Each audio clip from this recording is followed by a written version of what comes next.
tired of ads crashing your comedy podcast party? Good news. Ad-free listening on Amazon Music is included with your Prime membership. Just head to amazon.com/ad-free comedy to catch up on the latest episodes without the ads. Enjoy thousands of Acast shows ad-free for Prime subscribers. Some shows may have ads. Hey, I'm Ryan Reynolds. At Mint Mobile, we like to do the opposite of what Big Wireless does. They charge you a lot, we charge you a little. So naturally, when they announced they'd be raising their prices due to inflation, we decided to deflate our prices due to not hating you. That's right. We're cutting the price of Mint Unlimited from $30 a month to just $15 a month. Give it a try at mintmobile.com/switch. New activation and upfront payment for 3-month plan required. Taxes and fees extra. Additional restrictions apply. See mintmobile.com for full terms.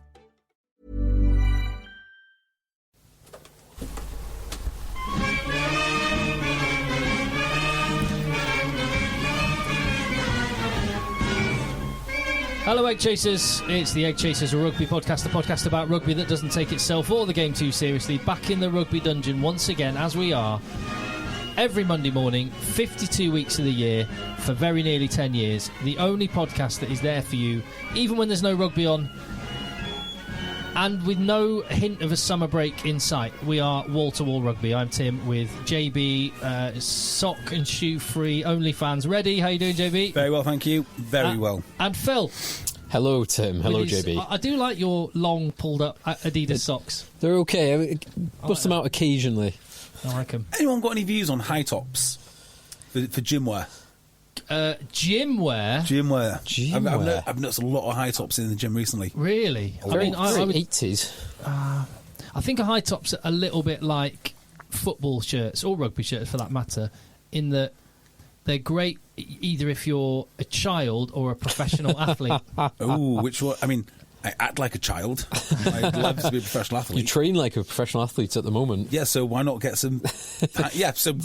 You tick both boxes. Yeah, perfect. Well, it also means you're ready, and Phil's done this before, a brilliant Halloween costume as Michael J. Fox from Back to the Future, so you'd be ready for that. All you need is a red gilet and you're away. I think if you... Life preserver. If you think about a consumer product more than 3 times, you should buy it. That's what I believe. I think non-stop about Porsche 911s. You should buy one. GT3 RSs. I've been thinking about you and your Porsche 911. You deserve one. I do deserve one. If only I could afford one. I've got a drone for that same reason. Do you know what? I'm getting a drone. Have you? A good quality one. A really good Not like one. a 15 quid one that you can fly around the room. A really good one. When I was a kid, for filming, but it's for filming purposes. Yeah, absolutely. Not just being a kid and flying it, it's just for filming purposes. So on one of my older podcasts, which we need to do again, but we just can't find the time because everyone's really busy, pilot episodes. Well, that's partly because one of the contributors on pilot episodes is like the head of Space Force, head of space for UK. Yeah, it's kind of important. Like he's busy, and head of RAF Rugby. But he's got Elon on speed dial. You want to put another satellite up? All right, let me check. Yeah, fine, done. But they love flying drones. They love flying drones. They do drone racing and all sorts. Because I guess being a fighter pilot is just being like a big kid that likes toys. Yeah. Makes sense. This is a rugby podcast, obviously, which we've got plenty to talk about. If you haven't already, hit subscribe wherever you're listening. That's one way you can show your appreciation and help keep the lights on. Another way is by going for some extra content, and we'll have some extra spicy content after this episode on patreon.com/EggChasers.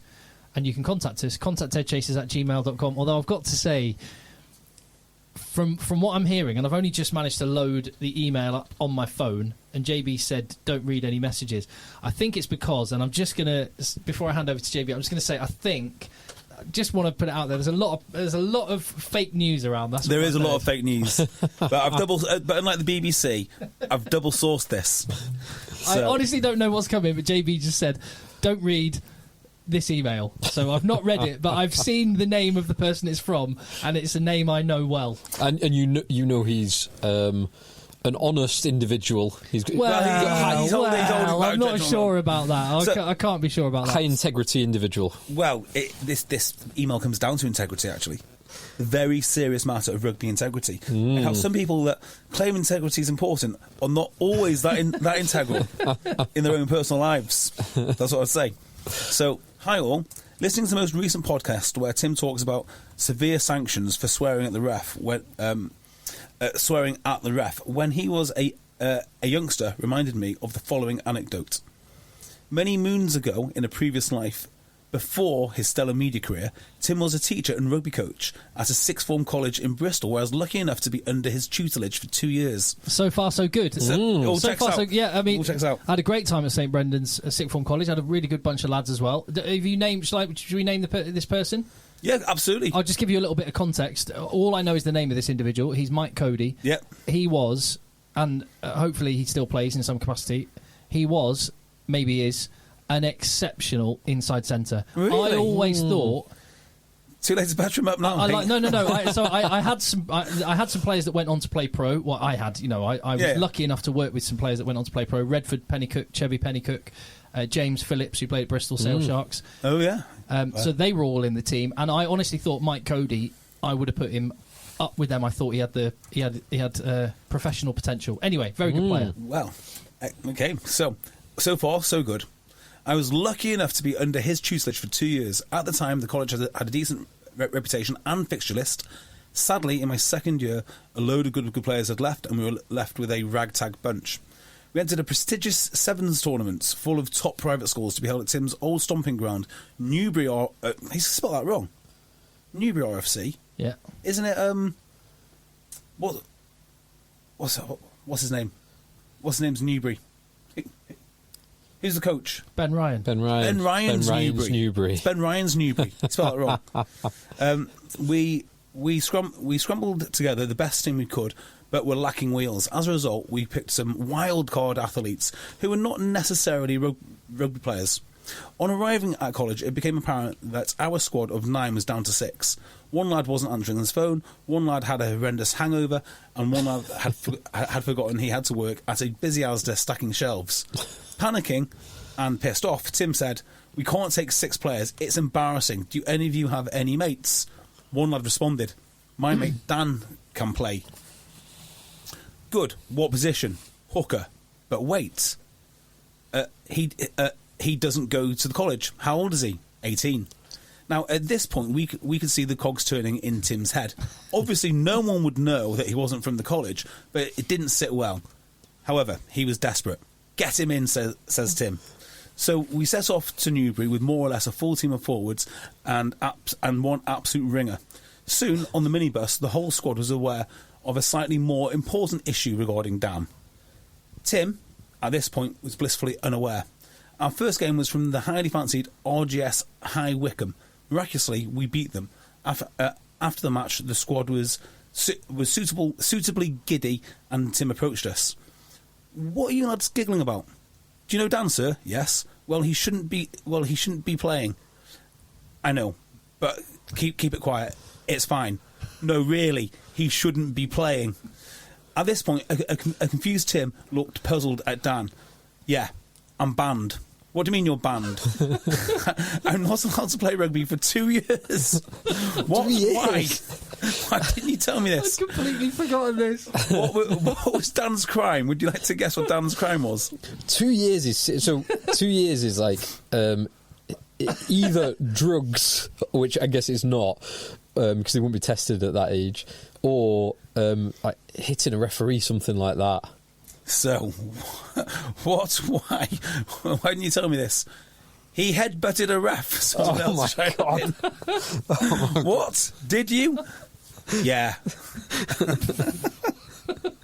Sadly, after our initial victory, we tried and eventually didn't make it out of the group. Probably a good thing, as winning with a horrifically ineligible player would not have helped Tim's reputation.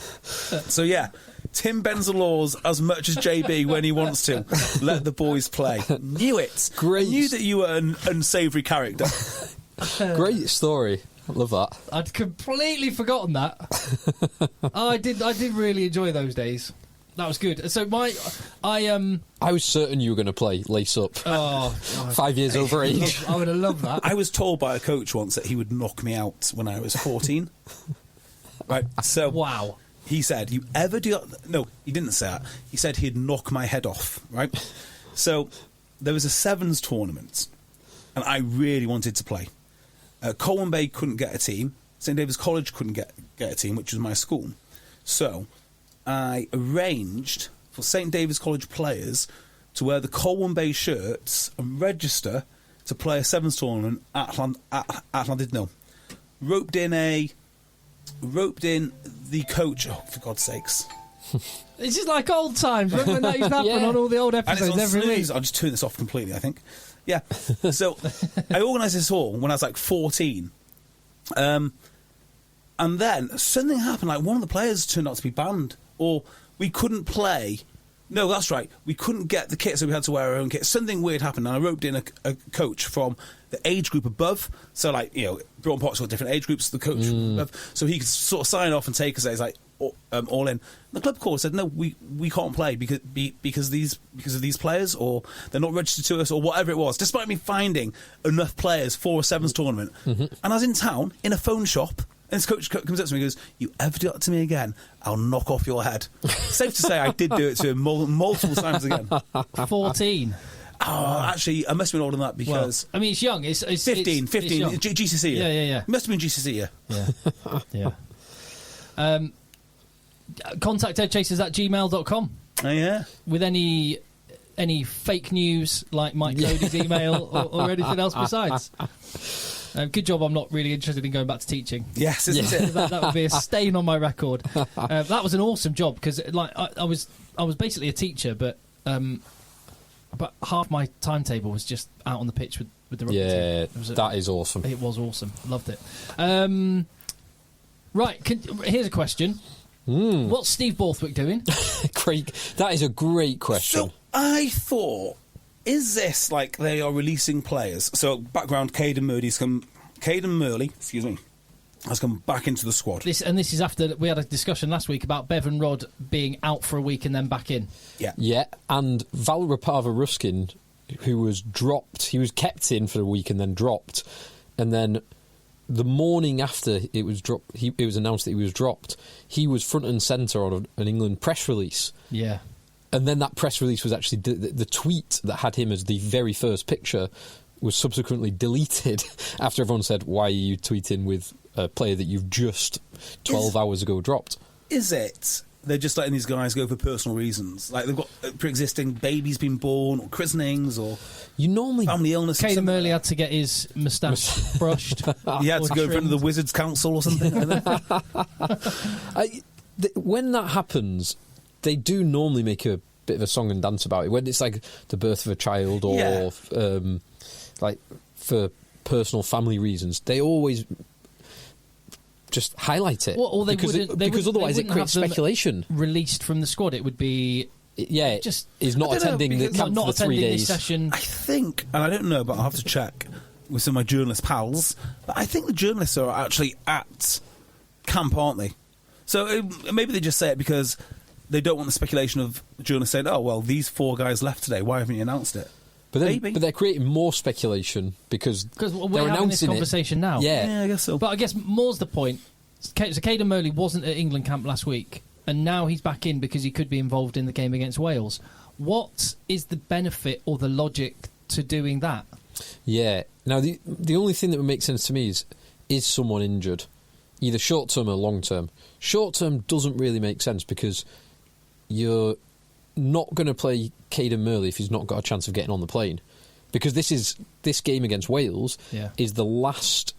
It's the only matchday squad that will be announced prior to the full squad. Correct. It's the chance, as with Italy and Scotland this weekend, it's the chance to play those kind of fringe players or 50-50 and get a good view on them. And to make decide. That clear, the game against Wales is on the 5th of August, and the team gets announced, the squad for the World Cup gets announced on the morning of Monday the 7th of August. Yeah. So that is the last chance saloon. But you wouldn't play someone in that game who's got 0% chance of making it, which is what someone who was released last week you would assume has close to 0% bar multiple injuries. Just a quick sideline, a very quick pod chat. We should probably have had this over a brew earlier, but we were talking about much more important stuff like JV's front squat. Yeah. Yes. 165 now, just saying, I'm building. We should probably do a quick podcast about the games next Sunday and then have a post-World Cup Monday reaction pod, even if we join in line. Anyway, yeah. One to one side. Definitely keen for that. Cool. Yeah, can you see any other logic to it, JB, or anything? Because it's the sort of thing, as Phil mentioned last week, the sort of thing Eddie Jones would do, but it doesn't seem like a Steve Borthwick kind of move, does it? Well, so I've just asked the question to people in the know, and apparently it is something like Murley's back in basically just for training. Could be like tight hamstrings to one of the other wingers, and I think the others are a little bit just. Well, they've just had enough of certain people, so they've seen enough. So I think there's a variety of reasons. It would make sense if you will need numbers. You can't train 15 on 15 or whatever it is if someone's got a tight hamstring. So maybe they are just coming back in for training. Yeah, the squad is getting thinned down. I mean, there's currently... So Caden Murley's coming in to be Josh Adams for the week, basically. That's what you said. Yeah, so do you know, not a bad like for like, is it? Yeah. Yeah. So yeah, that sounds broadly what it is. You've got... Well, there are 5 wingers. 5 kind of... Max Malins, Elliot Daly, Johnny May, Anthony Watson, Henry Arundel. And so I wouldn't count Elliot Daly. I was going to say there's 5 recognised wingers, plus Elliot Daly, who can play wing 15 and 13. Who's the other one I'm not thinking of then? Singer, of course. Yeah. Who is apparently in the best shape he's ever been, according to the England strength and conditioning But like he's never been a bloke that's been weak. You know, no, but Sharp. he's the kind of... So he's over 110 kg, 6'4". He's the kind of guy, if you can get him in good shape and play in the right way, he could be phenomenally useful. But I don't think I've ever seen... Like, he's the kind of player who is... He will do well against... He'll score a couple of good tries against a poor, a weakened Premiership team. He'll have an amazing game and be the photo on the back of the newspaper after Chile. Yeah. Or playing... London Irish don't exist anymore. Playing, I don't know, Gloucester when they put out the second string team because they've got a big game or they're resting people, whatever it is. He'll score 2 or 3 tries, look amazing, and then fail to do it going He does forward. seem to play better for England than for his club. I would suggest. Yeah, it's better in an England jersey generally. But I mean, that's a common trait with Bath players, isn't yes, it? it is. I think it's looking more and more, and this is why I was again surprised to see Caden Murley back in. Also, the reason I was surprised to see Bevan Rodd come back in for Valparaiso Ruskin. But it seems to me, the more you go into it, that this is a power and a territory, and basically a Leicester Tigers clone with England. Yes, and the personnel are going to be picked. So again, Steve Borthwick loved having Nemani Nandolo. I think he's going to have Joe Thockner-Singer in the squad. Yeah, why not, actually? I mean, if he can do as many jobs as Nemani Nandolo, I don't think he can. But if he can, why not?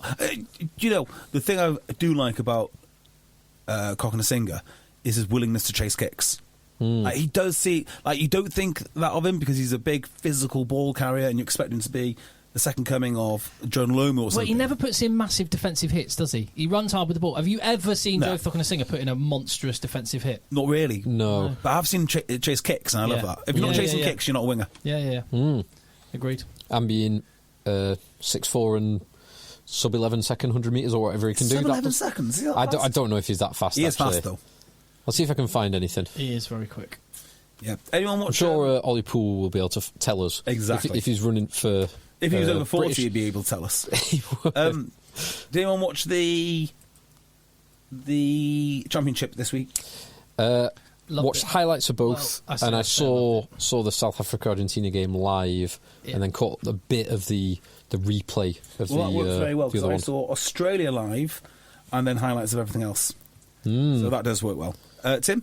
Yeah, I watched them both. I watched one live and one catch-up. Watched South Africa, Argentina live, and then I should have watched that, really. It's all right. It was actually not a great spectacle. I quite enjoyed it, but it was and it was close. And Argentina pick Emiliano Buffelli. They win the game. They left 8 points of kicks out there. Oh, did they? And that... So that's interesting. When I was watching that, Carreras kicked really well at the start. Yeah. He then missed 10 minutes of the game because of the head injury assessment following his very poor failed attempt to tackle Etzebeth for Etzebeth's try. And he didn't look the same player, certainly kicking after that period of time. So I think that had a contributing factor. But you're right, if Buffelli's on the pitch during that period, or if Carreras was kicking as he was for the first 20 minutes, Argentina win that game. They win the game. And South Africa, I will never rule out, and they've got plenty of time to get things back together, but they've clearly got some issues, and I think one of the main ones is that they're something we mentioned a couple of weeks ago after the loss to New Zealand, but they've got too many of the guys that started in 2019 that are not quite at the level that they were. Peter Steph Toy is not the player that was the World Player of the Year. Damian Diolande was better, but not great. Faf de Klerk was great in defence. His kicking was awful. Yeah, Faf. People forget this about Faf, but he can be awful. I've seen him being awful. He's always been a bit up and down, but now I'm going like a yo-yo on this, but he's not playing. He's playing in Japan, so he's not playing the big games as regularly. He is a big game player when he's on form, but as for Peter Steph Toy, it's reasonable that he would not be the same Peter Steph Toy through injury, but also just through the sheer heights he got to. The best player on the planet. I mean, he was like, he could be a top 5 all-time back row at his height. To maintain that level for so long is hard. I mean, and with a 45-year-old hamstring tendon inside his knee, that he got from his old man. Peter Steph Toy, 80% of his best is probably just about good enough for me. he's amazing. And they will get back together, but there's a massive, again, as we said it a couple of weeks ago, there's a huge Andre Pollard-shaped hole in that side. They just need the quarterback. I mean, Marnie Libok's got some really good qualities. He's a lovely player. He's a lovely player in a lot of respects, but there's just not the control. And and as a result, Faf de Klerk was taking more responsibility for the kicking tactically, and it was just awful. And so Argentina dominated the second half completely. So Faf de Klerk is a player that I truly believe needs a very firm hand or a boring, steady hand at fly half. Yeah. Yes. AJ McGinty is your boy for the de Klerk tamer, and I think Andre Pollard as well. Yeah, exactly the same sort of guy, same sort of well, slightly different, but it's not Elton Yanchis, for instance. That's not the guy. You don't want Quade Cooper and Faf de Klerk. These are not options which you should be playing with. Moni Libok is an incredible playmaker. I mean, I really like the guy. Maybe it's not the best combination with Faf. Maybe is it too late for England and South Africa to swap Ben Youngs for Faf de Klerk? It'd probably make both teams better. It'd make them both substantially better, wouldn't it? But Faf is obviously he's at Sale for a long time, and in the same game he would do ridiculously good things, like world class things, but then also really stupid things, so often. Just to demonstrate how much JB thinks of Faf de Klerk, at the World Rugby Awards in 2018. It was the World Rugby Awards in Monaco in 2018. JB got a photograph of Faf de Klerk and Aaron Smith, who he interrupted the chat. Sorry, can I just say, I didn't interrupt. As I walked out of the Monaco Casino Resort Hotel where we were drinking, Faf said goodbye, JB. It wasn't like Faf, can I get in this photo? He said see you later, JB. Yeah. We were on first name terms. At that moment, Faf was chatting with Aaron Smith, and JB said, "Oh, I've got to get a photo." So he got a photo, and then cropped out Aaron Smith. I don't want him in my photo. I want a photo. Just a hand, Aaron Smith's hand, which I'm peeling off my shoulder with my other hand. Aaron. No, my intention was to get a picture with the then best scrum half in the world. I don't know why Aaron Smith thought he was involved. I can find one article that suggests that Thakana Singer can do a sub 11-second 100 metre, but I wouldn't trust it. Oh, really? He's quite fast anyway. Well, South Africa have got two wingers that I'm sure can do a sub 11-second 100. Arensa and Colby were on the field and didn't really see the ball. No, Colby's Arensa for his try, where Faf offloaded it to him. Colby was most notable for a couple of really good tackles down in the right-hand corner in the second half. Really good hits. But other than that, there weren't many players who did a huge amount with ball in hand for South Africa. So I'm sure they can turn it around, but they're going to have to. Their first game is against Scotland. And, do they play again next week? Yes, they play in Argentina. So they've got two games against Argentina because All Blacks are playing Australia again, aren't they, next week? They're playing Bledisloe. Aye. 2. Yeah, Bledisloe 2, but not part of the Rugby Championship, and it will be a massively changed team. I think South Africa have already announced a squad that they're sending to Argentina, and I haven't actually looked at the squad, but I think it might be a wholesale changes. South Africa play New Zealand at Twickenham as well the week in the final game before they go. South off to Africa France. play New Zealand. At Twickenham. At Twickenham. Goodness me. And South Africa also play Wales in about 3 weeks' time. Well, yeah, this was a weird squad for South Africa. Vermaelen was captain. So Yeah, which I think he's probably deserved it on form. yeah, I mean, he's a good guy to have as captain, isn't he? But He's a good captain. he's played well. He's had positive impacts when he's come on. I think he's been quiet for Ulster over the past 12 months. Malcolm Marks was very Mark- good starting again. He has to start. He's a freak. Well, it's so weird. Like, I kind of get the logic of bringing him on later in the game when other teams are getting tired, but you want, like, probably the best hooker in the world. You want him playing more than 30 minutes. So, let me tell you something about an article I read about 3-4 years ago. I can't remember where the article came from, but I'm sure you can find one similar. And it's an article about NRL. Mm-hmm. The reason I read it was because Tok H had interchanges, who I went training with on Thursday. Did you? Talk about that later. We had interchanges for the first time, and we were still certain that we wanted to play our best team at the start. I was like, well, what do other people do with their interchanges? Like, how did the professionals manage it? And the evidence from the NRL is that there are more points scored at the end of the game than at the start of the game. So if that's the case, when do you want your best players on the pitch? And I reckon anecdotally, you probably get something similar in rugby union. If you look when the points are scored, they probably come later on in the game. Yeah, I think you tend to have these two you kind of some scores early, and then you get scores late. So it's perhaps, but I'd have to look at the distribution. But anecdotally, why scores around half time are so important, because no one seems to score around there. Yeah, and also changing the trajectory of the game. I guess you, particularly with front row, where if there's an injury, a player can return to the field. You could, because one of the things obviously is you think, well, maybe the slightly better player should play more minutes, but there's no reason why you couldn't bring Malcolm Marks on after 30. But exactly right. I mean, why not less minutes but more impactful?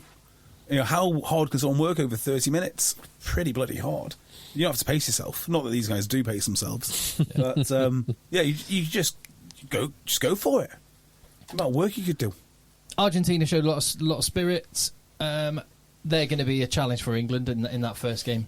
It's going to be tough. Thomas Lavallini was really good. Was he? Yeah, he was really good. He was always waiting for the cheeky shoulder to someone's head. I can never make my mind up about him. Like, he spent 2 years at Leicester, or a year at Leicester, been god-awful. Like, just god-awful. No impact, no intimidation. He just picked up a paycheck, from what I could tell. I've seen some where he's been a really strong presence in the Argentina side, particularly when he was younger. Like, he just came on the scene and started beating people up. I loved that version of him.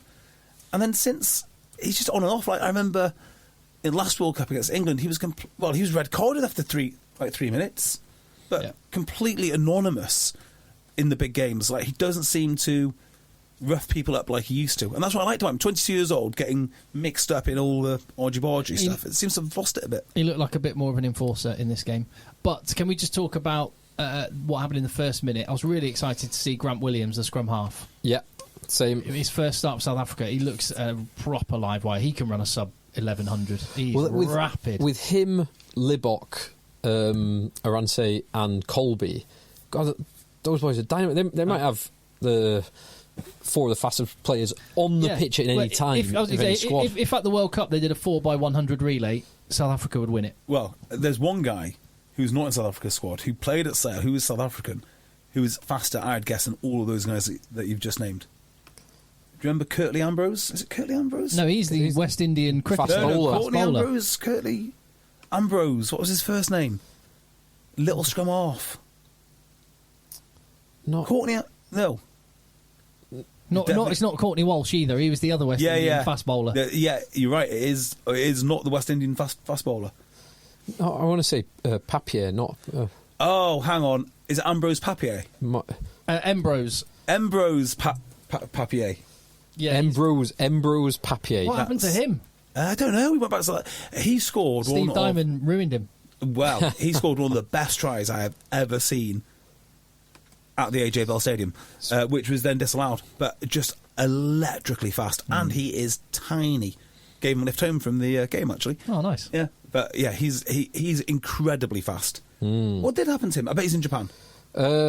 His Wikipedia, so let's just go back onto it. I just took it off. So Wikipedia has him listed as Sale Sharks to 2020. Is that a football team?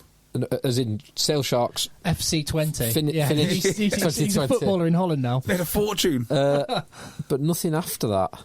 Oh, wow. So Steve Diamond really did end him. Christ. Yeah, he's only 26. He's only 26. Yeah. So this guy should be at the height of his powers. Yeah.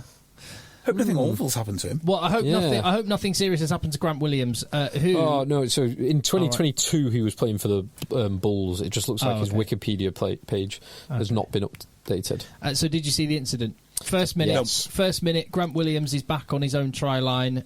Box kick goes up. Yeah, it wasn't a box kick, was it? No, it was a pass back. Just a clearing kick. Oh, right, kick. Sorry. Yes, that's right. Grant Williams was passed back to make a clearing kick. He makes the clearing kick, and Juan Cruz Malia jumps to charge it down and does charge the ball down. It comes off of his arms in the follow-through. Do you remember when CJ Stander sparks out Patrick Lambie? Yes, Patrick Lambie. Very vaguely. Oh, yeah, Patrick Lambie. CJ Stander jumped, and his arse basically landed in the face of Patrick Lambie. Yeah. It was sparked out. Oof. It was basically the same as that. Oh. Malia's arse into face. So, Malia didn't get sent off, did he? No, it was a rugby incident. Yeah. Well, that's right. That is a rugby incident. Well, I'm not sure about this. Because This is a debate right now. It is happening. I'm not sure it is a rugby incident. Just because. So we see lots and lots and lots of attempted charge down kicks. And as the charger downer, the person doing the charging downing, you know where your body is and you know where the body of the person you're trying to charge down is. Like a kicking motion is very, very predictable. Yeah. You know exactly where their head is going to be at any given moment. And 99.99% of these don't result in anything like this. In fact, it's one of the most protected, like because the kicker is vulnerable, because they open their body, it is one of the most protected positions. Like you very rarely see the kicker getting iced at all. They are just not touched. So it's partly why the caterpillar ruck emerged to prevent exactly this. It is, and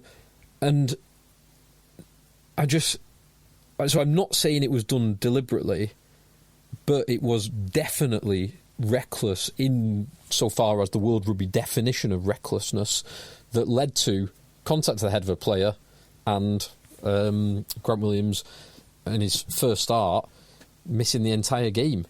Yeah. So I would actually, like, it's a big call to make, but I would actually be okay with a red card with that, just simply because it is such a rare situation. And Malia, the Argentine fullback, he should be in more control than he was. The one thing I would say, and I'll come on to what I think, and I'm sure JB will give his thoughts in a second, but the one thing that would back that up is that you got the sense from the explanation that had Juan Cruz Malia not made contact with the ball with his arms, if it wasn't a successful charge down, then it probably would have been the red card. Which that is, I'm not comfortable with that. Yeah, because that is a weird situation. Because it's like when I heard that explanation, I was like, well, let's say you tackle. Let's say it was the other way round.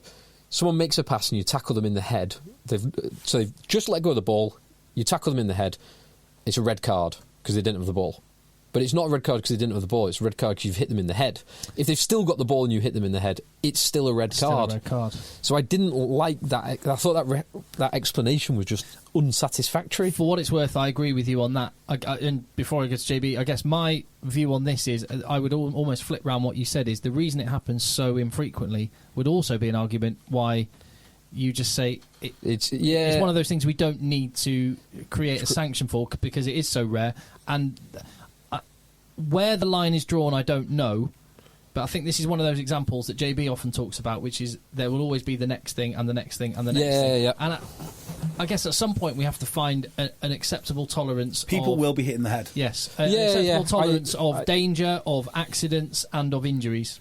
Yeah. And I don't know where you draw that line, but but it feels like every time something like this happens, it's we need to do that as well, and then that as well, and there's a part of me I understand that is sort of going instinctively like, no, stop, Just stop. Yeah, let them play. But Yeah. I can totally see your point, Phil. But I can say on that,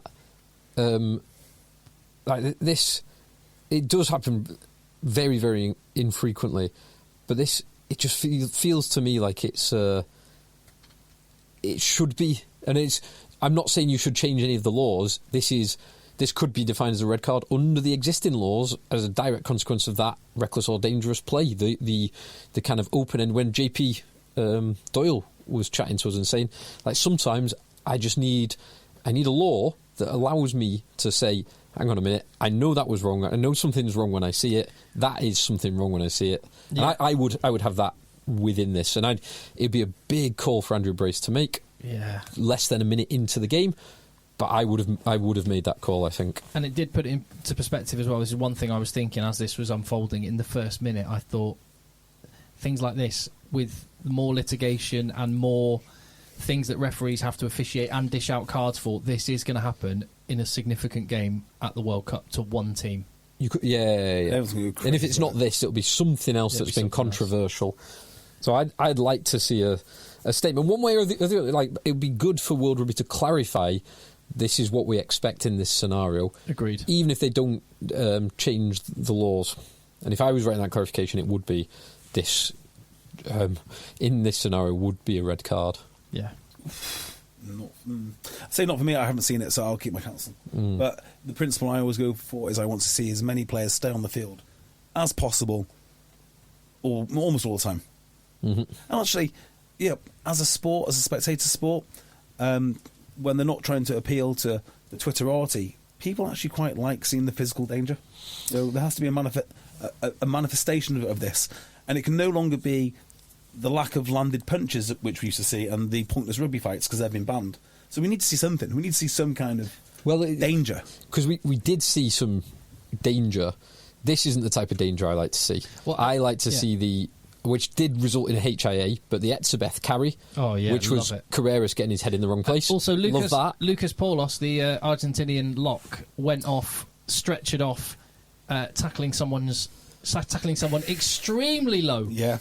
And Carreras was low. Was very low. And head in the wrong place. Yeah. So, and like, if we're going to talk about hits I love to see, Scott Barrett. Oh, let's flip over to that game.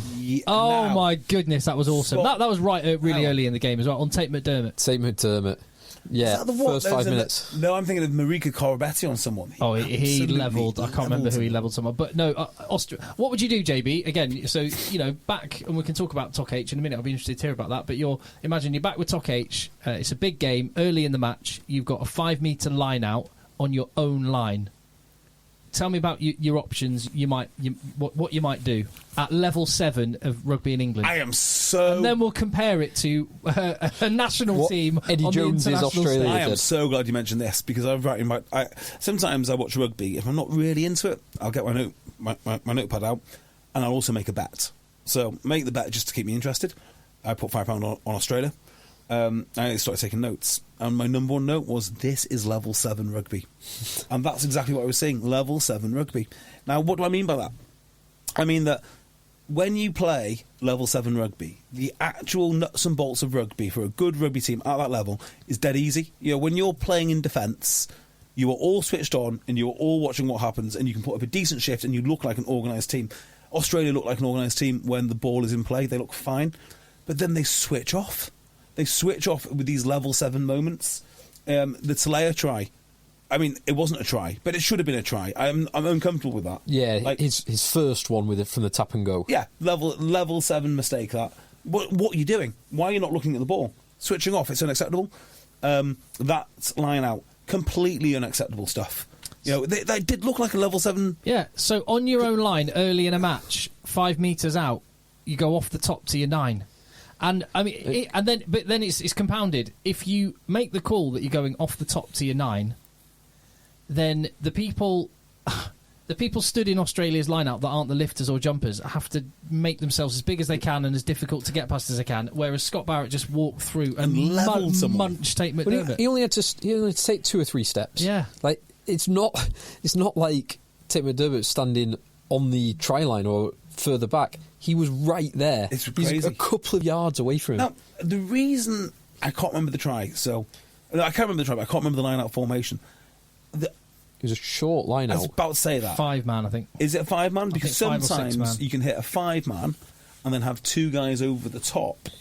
So what they'll do is, because I know you guys know this, but some of the listeners might not. If you're operating on your own 5 metre, your ancillary players not in the line out are only 5 metres 5 metres away. back, whereas New Zealand's are 10 New Zealand's metres are 10 metres Yeah. away. So you knock it off the top, or more likely you throw it right over the top, and then they run onto it. I think that's what they must have been trying to do. No, they went off the top from a jumper. So Yeah, so jump it down to the scrum half and then wing it out. I mean, it doesn't make a tremendous amount of sense. no, but it doesn't. It yeah, doesn't. that's the only thing I can think of which would kind of... Well, it didn't go well.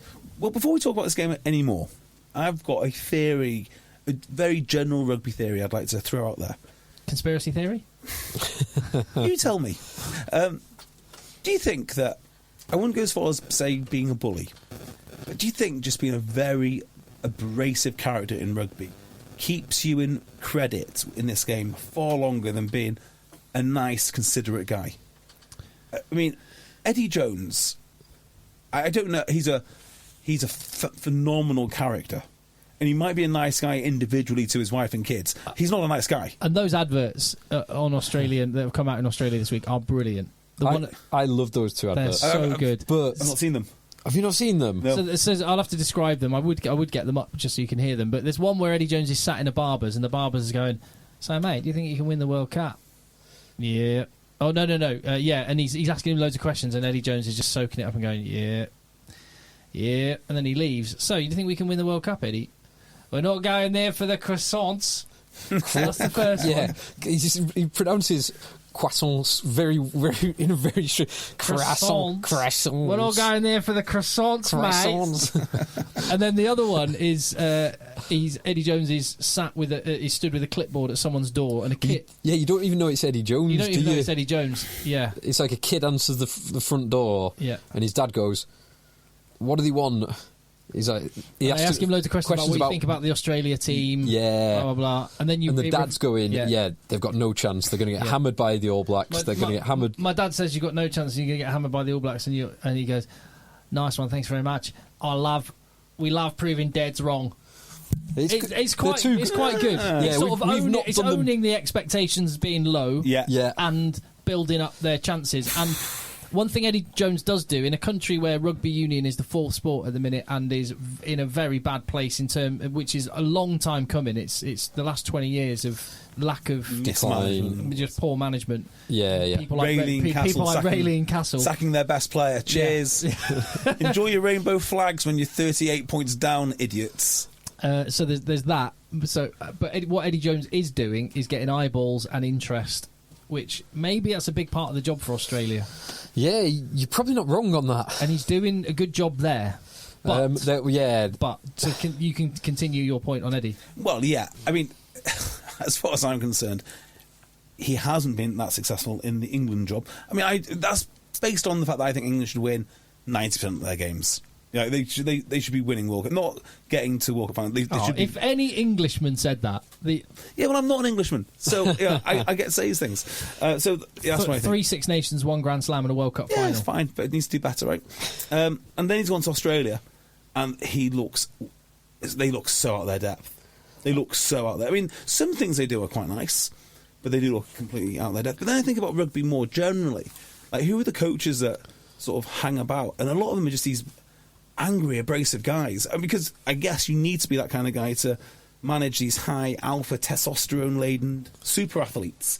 You know, you just can't be too passive with them. And I think about some of the other guys that I know in rugby who are just ridiculously nice guys, approachable, and I listen to their knowledge and how they talk about the game, and I think, yeah, these are brilliant minds and great rugby coaches, but they're not in the top jobs.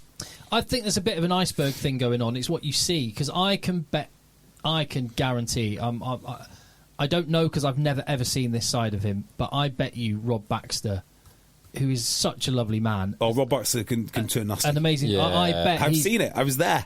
Oh, were you? Yeah, Okay. we fell out at the bar. You and Rob Baxter fell You out. don't know this? No, I didn't know this. Yeah, I asked him some awkward questions about Harlequins, and he accused me of being weird and like just it was a very, very. He doesn't sound irrational so far. Yeah, but he was very abrasive about it. We were talking about Plymouth Albion and Harlequins, and I mentioned something like, "Yeah, it must be hard for Plymouth because you're no longer rivals, and in a way, that's even worse for them because you now just dismiss them." He goes, "Look, you've just been really weird, mate. You don't know what you're talking about. You haven't got a clue." It's like, okay, well, fine, but it's because my questions were particularly guiding for him, and the one which he didn't like was about Harlequins. So I asked him like, what did you see when you watched Harlequins? Because everyone thought that you would smash them. I thought that you would smash them. You said there's nothing about them that surprised you. So what did you see? Because nothing surprised me. I told you that. It's like, yeah, I get nothing surprised you, but what did you see? I've told you, nothing surprised me. Now, I'm not asking if you've been surprised. I'm asking you what you saw. And that's when he's like, yeah, I'm done. So, yeah, he can be... if he doesn't want to tell you something or get on the wrong side of him, he can be very, very brutal. Well, just the way his team play, and you talked about the brutality of Exeter when they were at their very best. They were a juggernaut. And that doesn't happen without a coach that extracts that and wants those kind of characters. He has to be. He has to have... I think that's probably the beauty of Rob Baxter. He has to have so many sides to his character. If you ever meet Tony Rowe, like Tony Rowe does like himself quite a lot. So if you want to deal with Tony Rowe, you need to be a very strong character and have some traits that he respects. And some of the traits that he respects will be a combative nature. And that kind of shows in Exeter. They're a smart team and they're a combative team. So he definitely has that side, 100%. I bet most rugby coaches have that side. It's degrees and it's what you see. And it's the skill to move between the different personas. To move from, because certain rugby coaches or individuals in leadership probably just have one or two modes of operating, whereas the most skillful ones will have many, many different ones that they will select at the right time. Yeah, and we're gonna see it Racing 92, but Stuart Lancaster is an incredible rugby coach. We're going to find out whether, because he is just so lovely as a man, such a lovely man. Is he too nice to be the main man? I think he probably is. You've got to think about it, I probably agree. He's too nice to be the main man. But what's the dynamics at play here, right? So you're trying to get a job as a rugby coach, right? Who are you? You're not putting your CV in front of the rugby players, are you? You're putting the CV in front of civilians in suits who are in charge of the money. It could be Aidan Castle, it could be... Bill Sweeney. Bill Sweeney, right? Yeah. And they... Ryan Reynolds here from Mint Mobile. With the price of just about everything going up during inflation, we thought we'd bring our prices down. So to help us, we brought in a reverse auctioneer, which is apparently a thing. Mint Mobile Unlimited Premium Wireless. How to get 30, 30, bit to get 30, bit to get 20, 20, 20, bit to get 20, 20, bit to get 15, 15, 15, 15, just $15 a month? Sold! Give it a try at mintmobile.com/switch. New activation and upfront payment for 3-month plan required. Taxes and fees extra. Additional restrictions apply. See mintmobile.com for full terms. Tired of ads crashing your comedy podcast party? Good news. Ad-free listening on Amazon Music is included with your Prime membership. Just head to amazon.com/ad-free comedy to catch up on the latest episodes without the ads. Enjoy thousands of Acast shows ad-free for Prime subscribers. Some shows may have ads. Just have in their mind what a rugby coach is, because they've never played rugby. They don't know anything about the damn sport. Like they just show up and sign, yes, some do and some don't. But even the ones that do, like, you have a Steve Diamond, I guarantee Steve Diamond got in front of Bill Sweeney, he'd walk away with whatever he wanted. Like, he'd walk away with the England job if he interviewed, because like he's just got that imposing character, and you just can't say no. You wouldn't want to say no, you might be dead. Like, it's just one of those things. So there is obviously a dynamic how these guys get their job. Whereas if you had a conversation with Glenn Delaney, you come out there feeling brilliant about yourself. You think you know loads about rugby, but you could also say, "Yeah, I'd rather upset you than I'd rather upset you than Steve Diamond. I'll give Steve the job." Glenn Delaney's a tough coach as well. Another one, Toby Booth, lovely soft skills, pumps up the tyres of his players. He's hard. Is he? Yeah. So I've only experienced Tony Booth on the nice side. He's no, smiling, he's never been anything hands. other than lovely. And even when his teams lose, he comes out and he's really honest and talks. But to the players? But what I'm saying is he has the capacity, and I'm not saying in a bad, negative, toxic, or any of those words. I definitely don't think just it's toxic. as in he drives standards hard. Yeah, so this is what really annoys me about these pseudo coaches who do like all the skills for kids and whatnot, which is they don't embrace the full range of emotions that people have.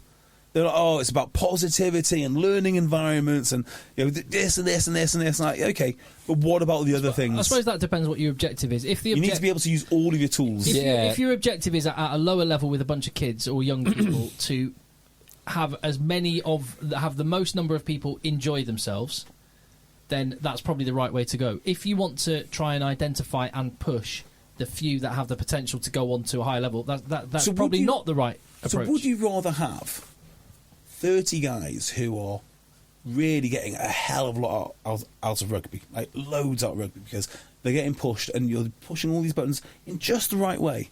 Or would you rather have 50 or 60 guys who sort of, kind of in, kind of out, we enjoy it, it's something that I think we're in danger of that sort of shallow enjoyment. Like here's some shallow enjoyment, and actually you need something more substantive. And I think for that you can't just be shouting and bawling all the time, because no one respects that. But there has to be an element of it. Has to be.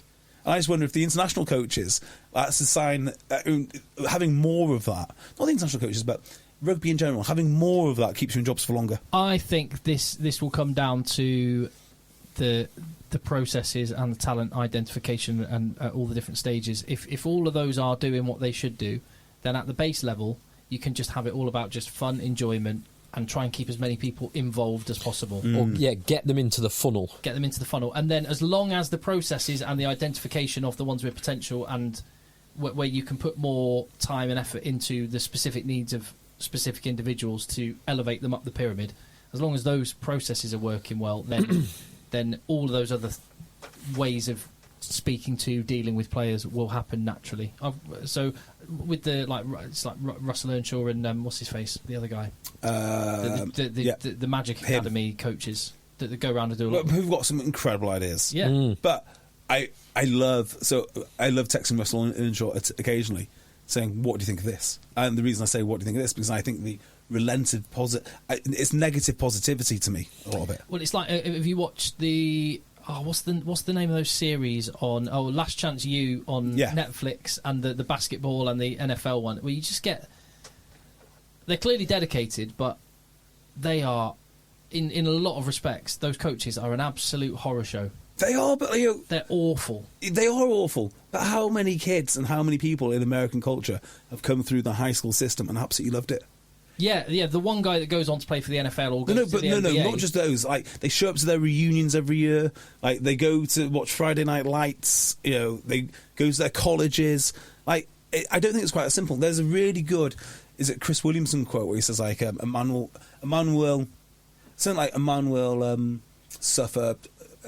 He will gladly suffer if he has a purpose, and that's kind of what I think. Like you give him a purpose, and you drive them hard, and you expect their standards. And the analogy I love, and this is where I do agree with you 100%, and particularly and with young people as well. I'm not saying you should just make everything all lovely and soft for them, because that's not preparing them for life. The analogy I love is that when a tree experiences really strong winds, it makes it stronger. Yes. So trees which have no exposure to tough conditions when they're growing, when a strong wind arrives, when they're taller, it'll just the tree will get knocked down, and that's and I think that that's a lovely analogy. Really nice analogy. Yeah.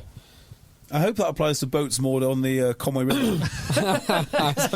More wind, better. Yeah, definitely. Yeah. I'm having sleepless nights about mine at the moment. Just as we move into the Australia-New Zealand game, what I will say is, and I mentioned this a couple of weeks ago as well, I don't know how much blame you can lay at Eddie Jones's door, because their players are not great. Do you know? I don't know about that. Their pack is not great. So it is an interesting one, because last autumn,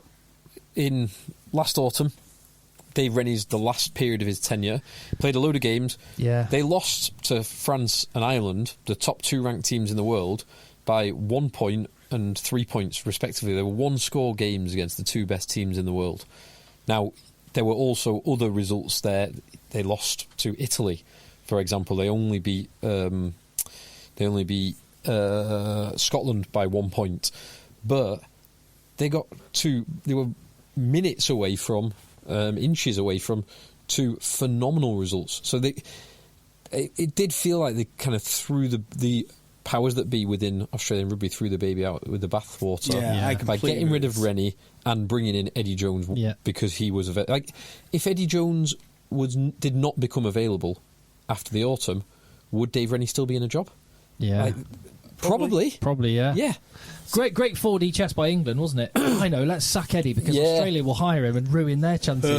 Because we might play him in a quarter-final. I think they're not top-notch, Australia. You are right in that. Like, there's one or two of their players. Holloway and Hooper, and Tom Hooper and Jed Holloway, not top-notch flankers. Neither's Rob Valentini. I mean, I like the guy. Oh, no, I like Bobby V. Bobby V. I thought his quality... He was good. ...against Audie Surveyor just isn't there, really.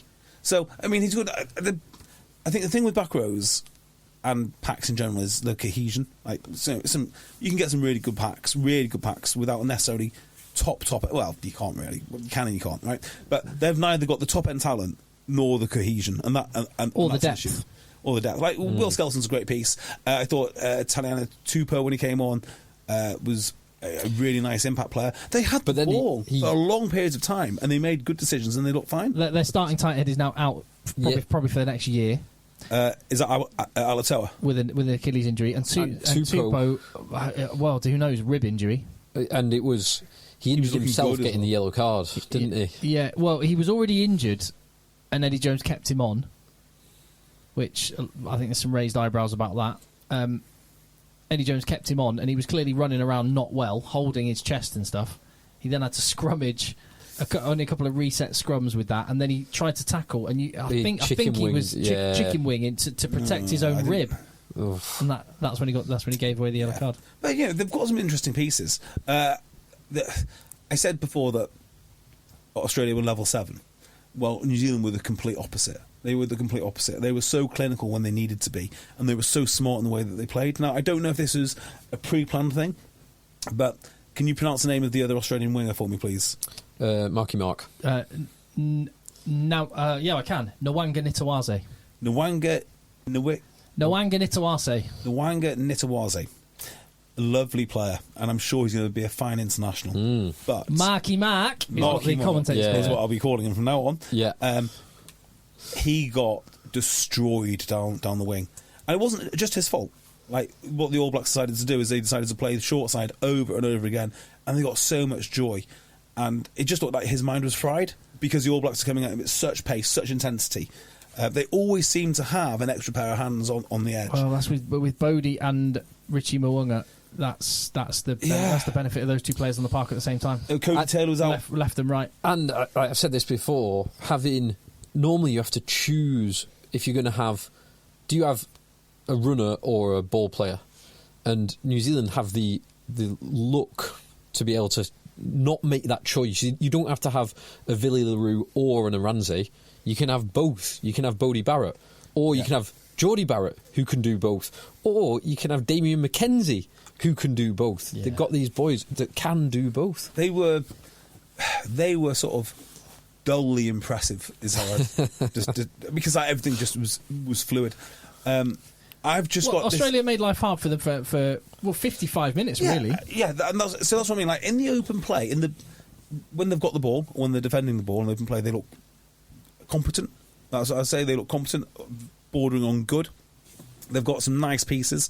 Their backline can operate well. Karevi? Yeah. Corbetty is just a one-man wrecking machine. Like, he is probably their best ball carrier across the entire team. Both of those two, Karevi and Corbetty, are both wrecking machines. Do you see... I like Pataya as well. I think he's great. For the try, it was actually the try that got scored, but in between the try that got scored and the try that didn't get scored, Karevi hits this amazing unders line back at the New Zealand defence, and it was Will Jordan and Rieko Ioane made an amazing tackle on him 2 yards from their own try line. Well, I wanted to mention Will Jordan because he's a freak. He has all the hallmarks of an All Black great. Yeah, he is. He doesn't do anything which is particularly good. 23 tries in 23 tests. But that's what he's just No. I tell you what it is. He fools you into thinking he doesn't do anything particularly good because he makes what is incredible look so casual. Yeah, he reminds me of Dan Carter in that sense. Just this sort of clean-shaven, all-round good kid from New Zealand who doesn't try particularly hard but is amazing at rugby. Yeah, every decision is right. Everything he's just. There's an air of nonchalance. What summed it up to me, and on that, just the inevitability of Will Jordan was summed up by the fact that he got the ball for his try, still had 2 players to beat, and Beauden Barrett was already celebrating. Yeah, he's incredible. You see Corbett get the ball, right, and just you can feel even through the TV the intake of breath from the crowd. What's going to happen now? Because he's just like blood and thunder. But Will Jordan's just this smooth, intoxicating presence. They kick the ball across to him. He's going to catch it. He's going to score. The ball gets to him. He's going to score. There's nothing exciting. He just scores. Yeah, he is so good, Will Jordan. He's so good. He's amazing. Mark Talea had a very busy game. He did. So I was thinking. I know wingers do different jobs in different situations. But they used Mark Talea a hell of a lot down that wing because that's the one that they were operating down. New Zealand always, and it's when you coach young people or you play in younger teams, you talk about keep the width. And Talea just hugs the touchline, and New Zealand have got the skills that they still manage to get him the ball a load of time. If they swap those wings though, so they had Jordan facing off on that short side, which they kept on exploiting. I wonder if they'd have racked up even more points.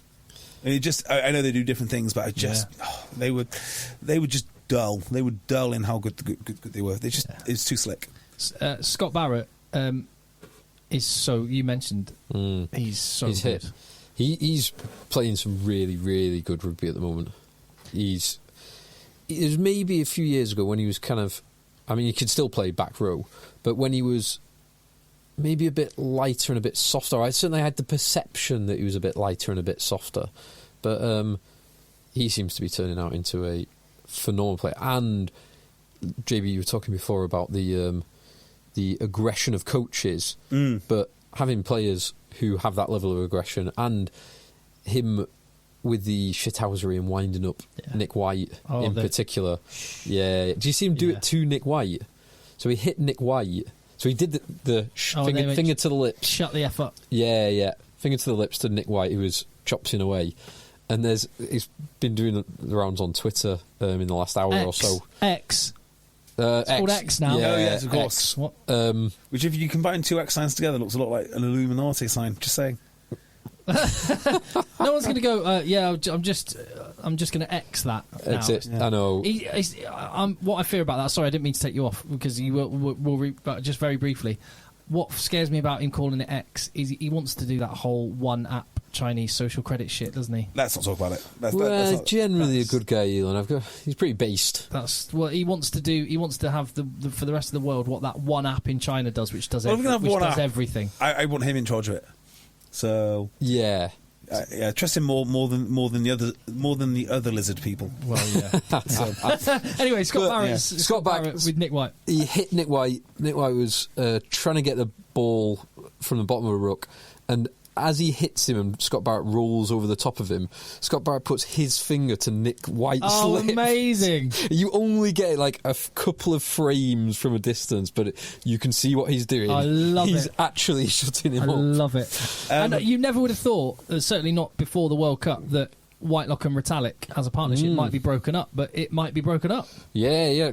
Scott Barrett's wearing the shirt and he's playing very, very well. Yeah. The other one I'd like to mention, the player is Carter Gordon. Did you mention this boy last week? The Aussie fly half. Half. I mean, shocking performance with the boot. Great mullet. I mean, yes, he just seems to be more attuned to what Australia need going forward. I do agree with that. And he's got a hell of a long boot. I mean, he can kick a long way. But I agree with he wasn't particularly good at the more nuanced stuff. No, but I think they might have a way forward for him. And his younger brother in the under-20s championship looked awesome. Oh, really? Some serious wheels. So, and I would also want to mention another young guy coming in, Cam Roygard. Looks a really good scrum half from my beloved Canes. Yeah, he's looked good. He's looked good this year. And he's 6 foot. Yeah, he's quite a big, strong boy as well. He's quite powerful. Which do you remember which scrum half who played Premiership rugby was a former bodybuilder? One of the Welsh lads. Gareth. No, yeah, one of the ones that played for Bath. No, close, very close. You're on the wrong, you're along the right lines. I was thinking of that one that was the one that was there was Andy Williams, the two Welsh ones, Andy Williams, there was Gareth Cooper. That's the one. Who, by the way, got Gareth into Cooper. Incredible shape. That's what I meant, because I was thinking he was ripped. No, there's an actual bodybuilding scrum half. Bodybuilding scrum half. Not at Bath. He was Welsh. And he might have only stopped playing like 2 years ago. Unsurprisingly, his career ended in the Dragons, like most careers do. Can't In think. Bath, he played for Wales. I was going to say Tavis Noyle. Did he? It is Tavis Noyle. Well done. Yeah. I'm trying to remember his career outside of Wales. Gloucester. So he was involved in that massive scrap. Now, banning rugby when you have to ban things like that, it's just. Sorry, banning fighting in rugby when you have to ban things like that, it just isn't worth it. It isn't worth it. Did you read the interview with Bakkies Bota this week? You love it. That's what I was saying. didn't. Bakkies Bota was basically saying how much he loved being called an enforcer, and he wouldn't be around in the game today, and he's just lamenting the fact that it's changed, and a lot of the things that he loved he would aren't still in the game anymore. But he still would be around. Still would be around. Because tight head locks they're still few and far between. So, and he was a brilliant rugby player, full stop. Yeah, and a great athlete. He did have actually. that. Yeah, he did have that reputation as an enforcer, though. Well, it's kind of like a world. He class. was nasty, like in a great way. But it's like having a world class NFL cornerback. Just the reputation of being world class means no one throws you the ball. Yeah. And because no one throws the ball at you, your stats improve enormously. Yeah. Like no receptions against this guy for 10 years. Well, no one's throwing the ball at him because they're so scared. Yeah. So like if you're a good enough enforcer, get it done early in your career and no one will ever mess with you ever again. So it's not a problem. And he formed the archetypal tight head and loose head lock partnership. Has there been a better combination? Just the Victor Matfield. tight and loose head. Bota Matfield in the modern era, in the World Cup era, I think that might be the ultimate. Probably not. Yeah, maybe like Johnson and someone else. This is the ones that Johnson had his partnership with. He won the World Cup with Ben Kay. But they were quite similar. Yeah, very good, but it's not Bota Bota Matfield. So the best rugby interview I've heard of recently, and it might be 2 or 3 years old now, might be a couple of years old, is Ugo Monia interviewing Tom Wood. Complete and utter culture clash to the nth degree. So there's one bit where he goes like, "Yeah, well, we're just getting rid of all that fighting and kicking and whatnot." He goes, "Yeah, but I miss that." He goes, "You don't miss that?" I'm like, "No, I miss that. I enjoyed having fights. That's what I played rugby for." It's like, "Well, yeah, but we don't want that in the game." No. I do want it in the game. And the next bit, which I just love Tom Wood. I love Tom Wood so much. The next bit was. Yeah, well, it's really important that we get young players to be thinking about their career after rugby. Like, no, it's not. Like, you've got a plan A. You execute your plan A, and then when plan A fails, you get plan A too. But you don't be thinking about something which is not your rugby now because you won't make it. I was like, that is bloody great advice. If you're like, yeah, boss, I can't show up to training today because I'm doing my business degree, someone else will show up to training. Unless you're Dan Carter or Courtney Laws or someone of impeccable quality, do not think of anything other than rugby if you are a rugby player. The problem is that great advice. If only 5% make it, that is bad advice for the 95. Yeah, but only 5% making it because the other 95% are doing their business studies degree. Like I don't know. I mean, only 5% are making it anyway. Because the 95, it's got to be. It can only be 5 of the 95, 5 of the 100. Yeah, there are always going to be 95 failing. Yeah, well, I think that's... I understand the principle. Don't miss your chance by not totally focusing on. If you're going to be dedicated to something, be completely obsessed by it. And if you fail, at least you know you failed giving it everything. I do think the two things that you can do other things. Not mutually exclusive. Yeah. Exactly. You can do other things as well. But I totally get you. If you are going to go for it, you have to commit 100%. Yeah. Like, you have to absolutely commit to it. I just love... I love anyone who challenges any kind of orthodox thinking. And Tom Wood does that continuously. Well, he's involved in he's quite a senior role in the game now, right? Yeah, so he's one of the a commissioner alongside some very suspect characters. So he's one of the few characters that I actually want doing this role. It's great. It's great that a guy like that's got an important role. Well, he says something along the lines of, he doesn't want to upset the apple cart. He just wants to learn the role before saying, I think this, that, and the other. And I said to him, like, no, that is the opposite.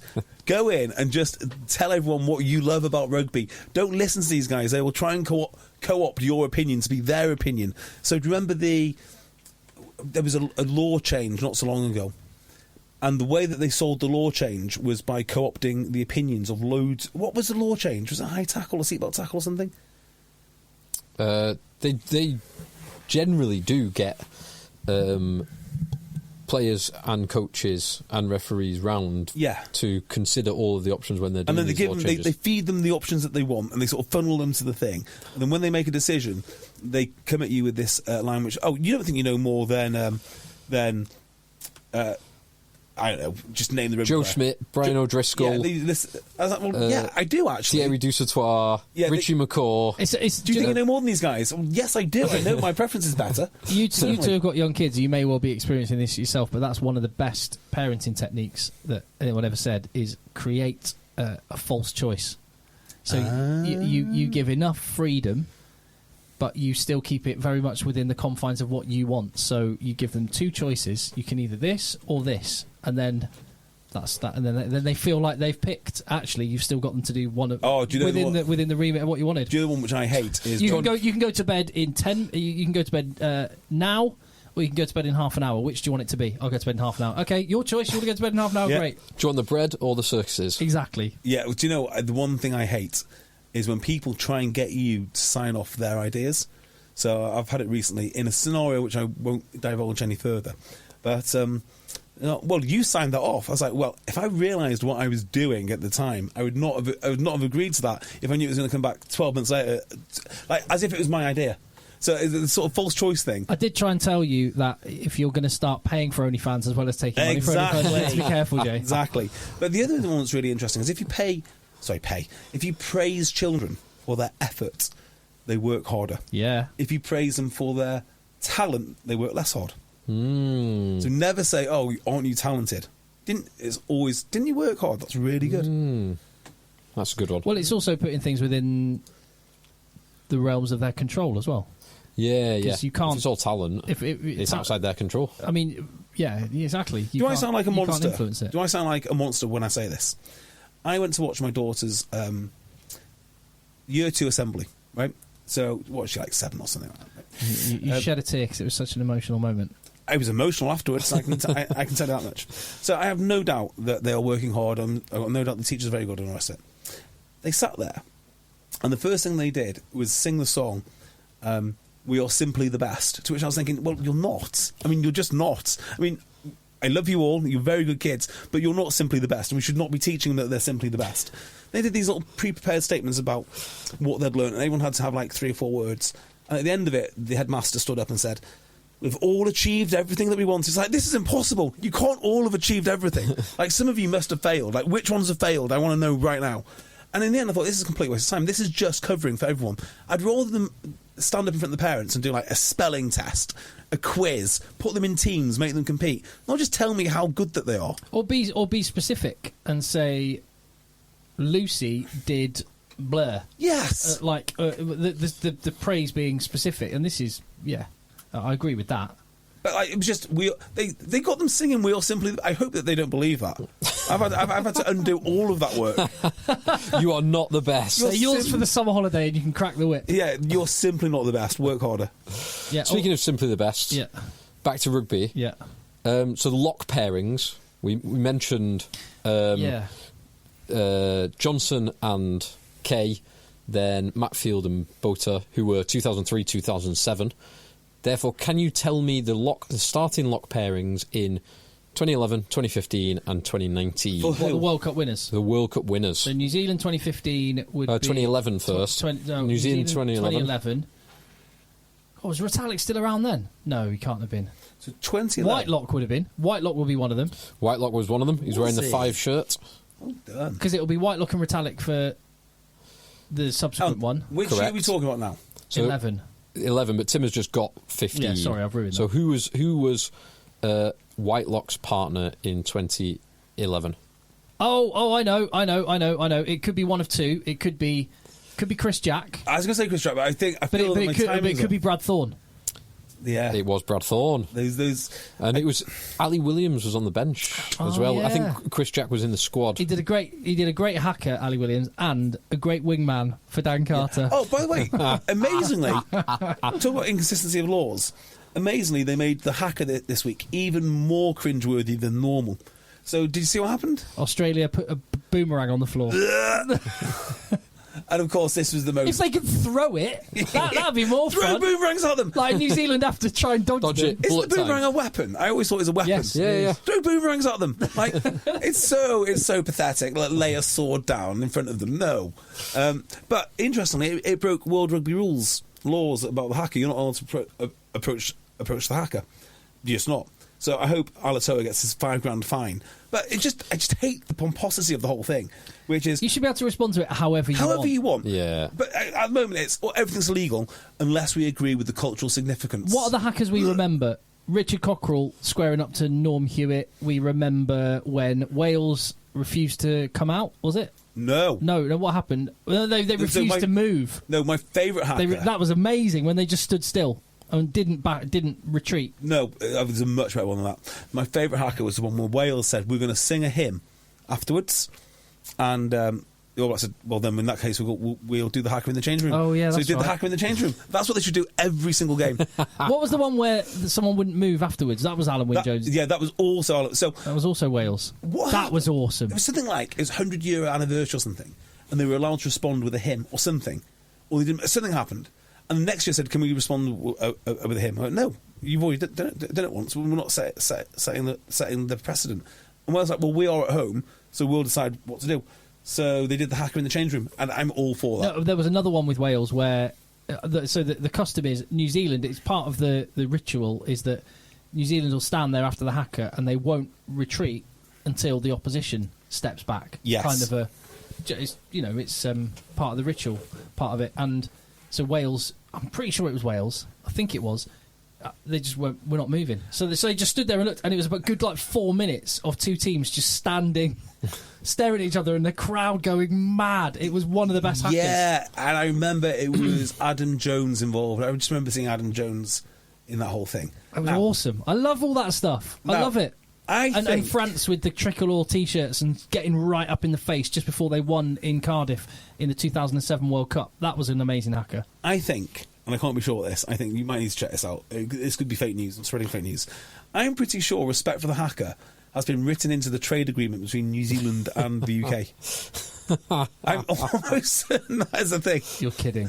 No, I'm certain that the trade agreement in the UK, after post-Brexit, involves a clause about respecting the hacker. If you have to put things like respect in clauses, then you're onto a loser. Respect isn't something you demand. Yeah, exactly right. So, yeah. There's a Guardian article with the headline, New Zealand Maori hacker protected in trade deal with UK. There we go. Oh my goodness. There we go. National treasure, New Zealand Maori hacker protected in trade deal with the UK may not be enough to prevent the dance being butchered by dance troops in TikToks or at pub crawls. Wow. That shows a bit of fragility. Well, I think if you're, I don't know, you can't outlaw people TikTok dancing it and stuff like that, or try to. Or I'd quite like to outlaw NHS nurses TikTok dancing. However, one of the things I was dreading the other day when I was walking around, just thinking to myself, is who is going to do the first novelty hacker of the World Cup? Because we've got the Yorkshire hacker, which was just so cringeworthy. You remember E-by gum? Oh God, no! I don't watch it. I'm so glad not to know what you're talking awful. about. I'd rather not know. And then we had the multicultural hacker done by Matt Dawson. He got slammed for that. So I wonder, someone actually back in the day, it was quite nice and sort of a bit of a novelty. I wonder if anyone doing a hacker in the next World Cup is going to just be dismissed as a racist. But someone's going to do a novelty hacker. Someone will do a novelty hacker, and it will go viral. And everyone that's come to rugby for the 5 minutes for the World Cup, which is absolutely fine, you're all more than welcome, will be lapping it up. I love the hacker, but only when, well, not only when, but I love haka, but I especially love it when there's teams can do what they want to do. It's I've great. got a tremendous amount of time for the other war dances of, say, Tonga and Samoa, but the haka can get lost. There was one in the Rugby League World Cup. There was one where was it Tonga and Samoa or Fiji and Samoa? Yeah, they did it at the same time, and it was awesome. They were both doing it opposite each other at the same time. Yeah. I loved it. Got two sets of fans that understand it, love it, fine. But and there's no one saying you must respect this. That's the thing. You must respect this. You must do this. Yeah. So next time, Australia should throw boomerangs at them. I've not. Do you know what I've not seen recently from Australia is the welcome to country, or the Oh no, permission. they're doing that. Are they still that. doing? I hope with all my heart, so one day someone refuses permission to play and everyone goes home. There was a very strange halftime performance in the South Africa game. That Was there? very strange. Yeah. Oh, wonderful. Some great outfits though, Yeah. including the main guy singing. Did you ever see the South African tribal dancing fighter warrior people when they did the tribal dance, but they couldn't stand up because the pitch was The wet? pitch was so wet. Yeah, I remember that. It was awesome. That was good fun. It's Yeah. a bit risky with spears as well. Very risky, but they're professionals. That's what they do. They are. Yeah. I love all that stuff. And like when the other one that just popped to mind, which is nothing like the hacker or anything, but when Martin Johnson went the wrong side side, at Lansdowne Road and refused to move. Yeah. So Ireland went to the left of him, and as a result, they were like on the try line. the Prime Minister of Ireland and someone else, other dignitaries, had to go on the grass, not on the red carpet. Yeah, I love that. I love that in exactly. Brilliant. So I love that in exactly the same way I love people disrespecting the hacker. Everyone's like, "Oh, you must respect the hacker." I love the fact that Martin Johnson said, "I'm not even going to respect the leaders of Ireland, as far as I'm concerned. They walk around me." And then the point is it's happened many a time where someone has tried to respond to the hacker and then got battered. That's exactly how it should be. But like in England, Martin Johnson does that with his team. You better follow through, and they went and battered Ireland. Yeah. So That's exactly how it should be. It should have nothing to do with World Rugby. Nothing to do. If you want to dance, by all means dance, but you can respond to it. And if there's laws, dance in the changing room. Final pair of World Cup winning locks from 2019 was 2019 was Lude and Eben Etzebeth. easy. Right. So, does any of those 5 pairs, No. those other 5 pairs or 4 pairs? That's because they're also balanced, I think.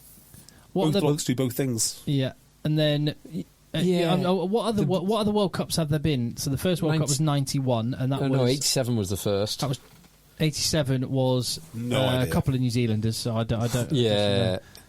Yeah. Then you've got John Eales and someone else John in a couple Eales of World plus Cup. one, and then 95 South Africa was who played in the played in the penalty. It was like Garrick Morgan or someone. What, in South Africa? Partnering John Eales. I can't make it up. I can't remember. Or Cobain. Who was because South Africa had they had a bald-headed chap, Andrews. Oh, I love Mark Andrews. He wasn't. No. In 95, Muller? it was Cobus Visa, Oh yeah. Jacobus Joannes Visa, Muller? and Hans Steerdam. I don't I remember would that. never have got that name. No. And 99, 99. which is Australia again. beat France. Yeah. John Eales. John and Eales was still there. Yeah. And David Giffin. David Giffin, no idea. And then 03, obviously. Yeah, there you go. So no one matches Boata and Matfield. Yeah, in terms of the World Cup era. just the I don't know, the distinction of that pairing. It's hard to exactly frame why, but they're just an incredible pairing. They did. If there was any gap in their game, the other one was perfect in the area that they weren't as perfect. I think Itoje and Cruis were... Kritoji. Were nice. They're a very nice pairing. Very nice. They didn't play in the World Cup final, did they? It was No, they didn't. Itoje and Laws. Was it started. Itoje? Yeah. Started in 2019. Right, so Although when were Laws got taken off at half time, so Cruis came on after 40 minutes. So, I think. did you see any of the other games this weekend? Scotland, Italy. No, I didn't. I've seen the highlights of Scotland, Italy. Darcy Graham looked good. I saw a bit of Japan, Tonga. I saw Fiji, Samoa. Dice Graham looked good. He did look good. And looking at those teams, that's why I didn't watch, because I thought okay, this is a bit more experimental. I've only got so much time. Whereas I'm actually seeing the best that the 4 nations in Rugby Championship are putting out. Yes. And there's many more weeks of looking at Scotland. With what you would imagine would be their first choice team. And what are the games this weekend? So we have got in the let's do this kind of chronologically.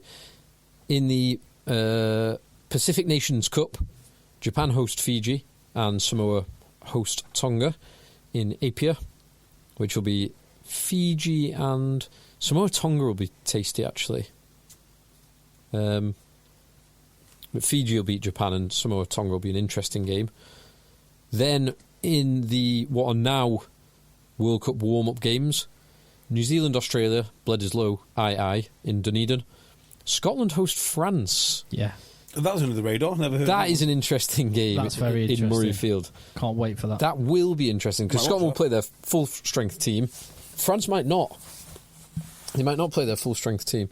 They might be using this in the same way that Scotland used last week, and England will and Wales will probably use next week as the last chance for people to make their case to make the 23. Francois Crowe is injured currently. Gelonch is not back yet, so they're going to have to kind of have a look at options in their back row. Woki might come back into the mix. God, if only they had some more options.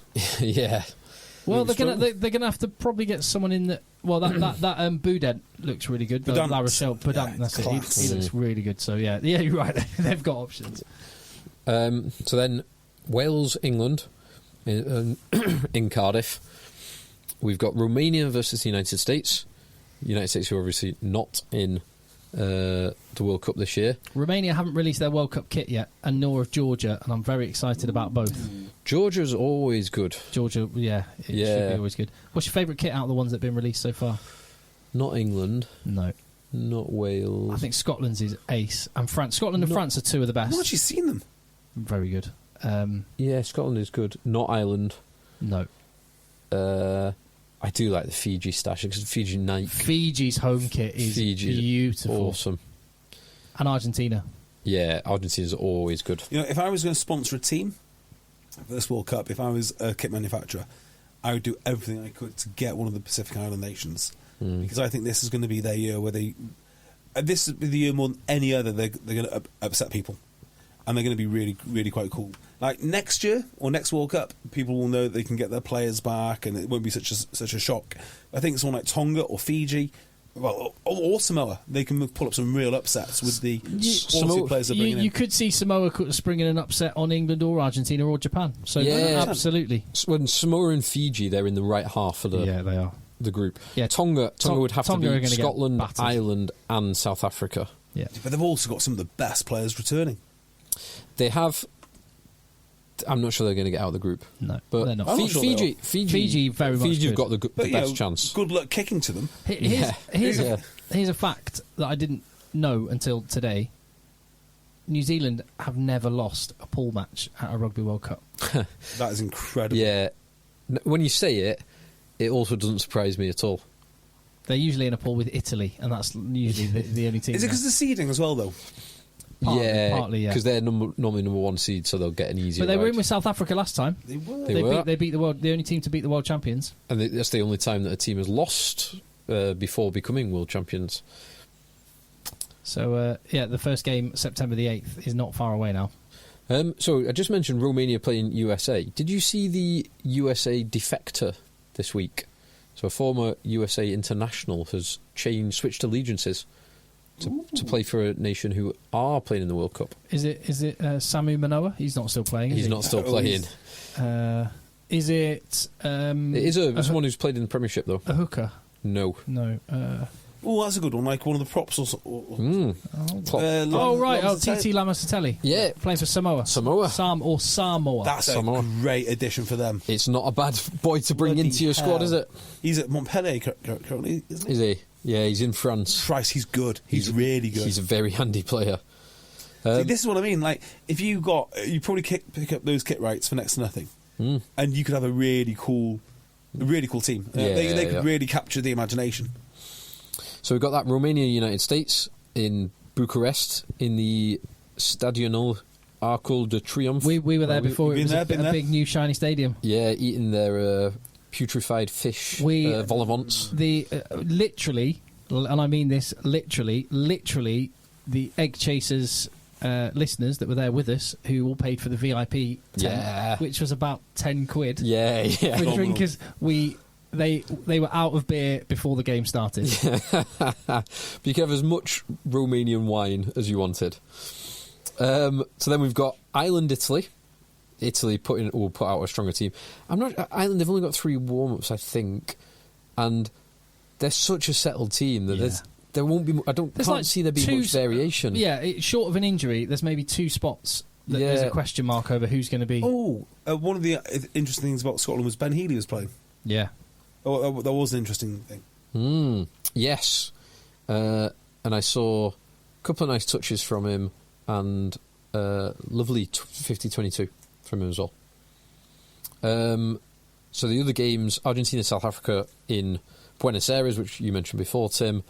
Uruguay playing Namibia, which is interesting for 2 reasons. One, Uruguay just beat Chile 26-25 yesterday, and Namibia have got a new coach. Someone who was going to be at the World Cup and then was not going to be at the World Cup. What's his face? Going to be the Proudfoot.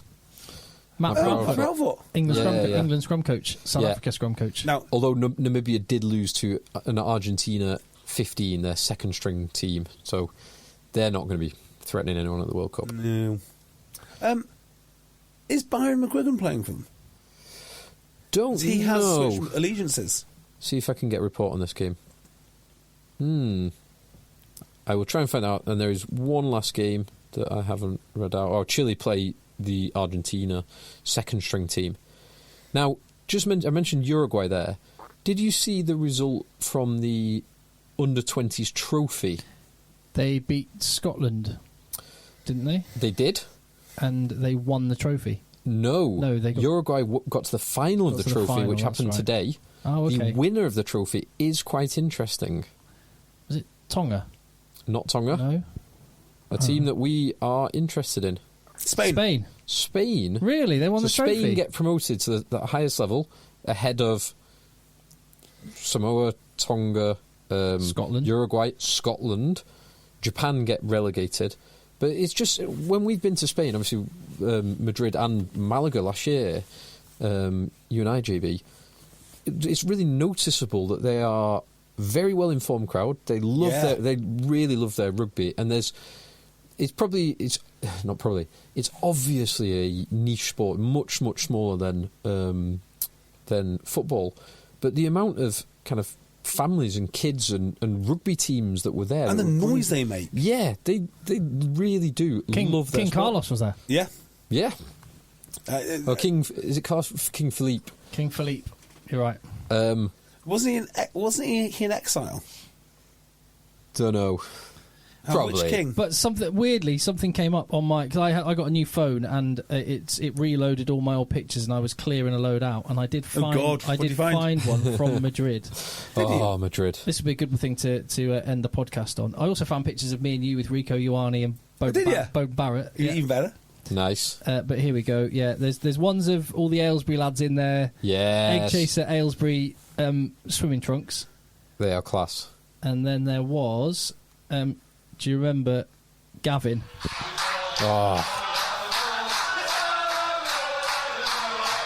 Oh God, yeah.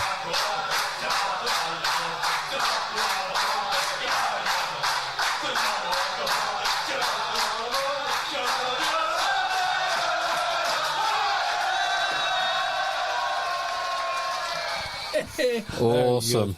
What a wicked time that was. Tell you what, if you're a rugby fan and you enjoy a little bit of off the beaten track stuff, every November, every spring, either Portugal or Spain for some internationals. Well, now we can travel, and before they stop us from travelling again. Yeah, yeah. Let's maybe with Spain's under-20s, maybe they've got something to shout about there. But let's resurrect the Tier 2 tour for 2024. We'll definitely get to a guaranteed Six Nations What game. I really want to do is Seville. And I want to go and watch Seville Rugby Club play, because we went on the beers with Seville. You know, when a group of lads walk in, you just know that they play rugby. I knew immediately. The antennae just went off. Oh, they play rugby. I was completely right. You were, because half of them were in kit. No, they weren't. There was one of the boys was wearing a Highlander shirt. And one of the boys, no, we thought they were tourists to start with, but they were the Seville professional team, a pro team. I mean, they had some good rugby CVs. Yeah, they did. Really good rugby CVs. Good few Kiwi boys, Right. a few Spanish. So there we go. That's a bit of French homework boys. for us, is to have a look at what the Tier 2 fixture list is looking like for next year, because Spain v Portugal, if they play, that would be pretty spicy. Yes. That would be good. Byron was not in the Namibia squad this weekend. Afraid not. Not this weekend. He's saving him for the big games. I hope so. Right, we've got to do a quick spicy... You on an early train? Nope. Oh, good. We can get a Patreon pod in. Patreon. Patreon.com/EggChasers for some more spicy content. Other than that, let the boys play. Tired of ads crashing your comedy podcast party? Good news.